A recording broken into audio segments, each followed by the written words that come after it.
నమస్కారం. హరిప్రియ భక్తి ఛానల్కు స్వాగతం. ఈరోజు మనతో పాటు హిమాలయ యోగి శ్రీ స్వామి సిద్ధయోగి ఆయన ఉన్నారు. అసలు అఘోరాల గురించి ఆయన మాటల్లోనే విందాం. అసలు అఘోరాలు ఎలా ఉంటారు, ఎక్కడ ఉంటారు, వారి సాంప్రదాయం ఎలా ఉంటుంది, ఇలాంటి విషయాలన్నింటినీ కూడా ఆయనతోనే మాట్లాడి తెలుసుకుందాం. నమస్కారం గురుగారు.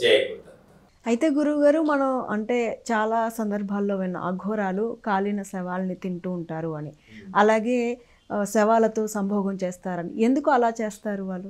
అఘోరాలు కాలిన శవాలను ప్రత్యేకంగా ఏమి తినరమ్మా, అదంతా అబద్ధం. అఘోరాలు తినడం అనేది శాస్త్రీయ ప్రకారంగా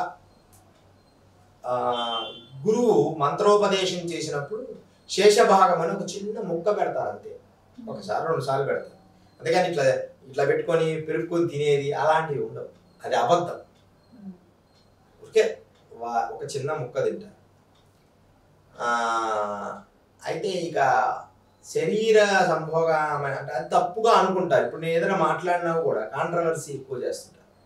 వాస్తవంగా భోగము అనేది 2 శరీరాల కలయిక కానే కాదు. 2 శరీరాలు కలిపేయడానికి అఘోరాలు అనుకుంటుంటారు. భోగం అంటే శివపార్వతుల శక్తి సమ్మేళితం చేయాలి. అంటే ఒక పురుషుడు సాధన చేసినప్పుడు ఖచ్చితంగా స్త్రీ ఉండాలి. ఒక స్త్రీ సాధన చేసినప్పుడు అఘోర సాంప్రదాయంలో పురుషుడు ఉండాలి. అది కూడా వారి మంత్రయోగ సిద్ధులు. ఇప్పుడు మనకు రామకృష్ణ పరమహంస, ఈ కాళీ ఉపాసన మంత్ర యోగ విద్యల్లో ఎవరు మనల్ని తీసుకుంటారు? రామకృష్ణ పరమహంస. రామకృష్ణ పరమహంస గురువు ఎవరు? భైరవి మాత. భైరవి మాత అన్నమాట. ఈ భైరవి మాత దగ్గర రామకృష్ణ పరమహంస విద్య నేర్చుకుని, మరి స్త్రీ ఖచ్చితంగా అఘోరాకి అంటే ఒక పురుషుడికి స్త్రీ అనే శక్తి అవసరం. అఘోర సాంప్రదాయం దాన్ని ఎదురుగా పెట్టుకొని సాధన చేస్తారు. అది చాలా చాలా మంచిది. అంటే శివశక్తి స్వరూపం ఇచ్చి వాళ్ళని ఆ మంత్రసిద్ధిగా మారుస్తారు. వాళ్ళు ఖచ్చితంగా కొన్ని లక్షల మంత్రం ఉంటుంది. ఒకటి ఏదో ఇది చేసేస్తే అయిపోద్ది అనేది ఉండదు అనమాట. దాన్ని యోని అని, శబ్దమని, తర్వాత చుంబనం అని రకరకాల విద్యలు ఉంటాయి. వాటిల్లో 9 రకాలు ఉన్నాయి. 9 రకాలు ఏమేంటి అంటే, మానవుని యోగ చక్రము లోపల కుండలిని అనే పామును పైకి లేపడం అనమాట.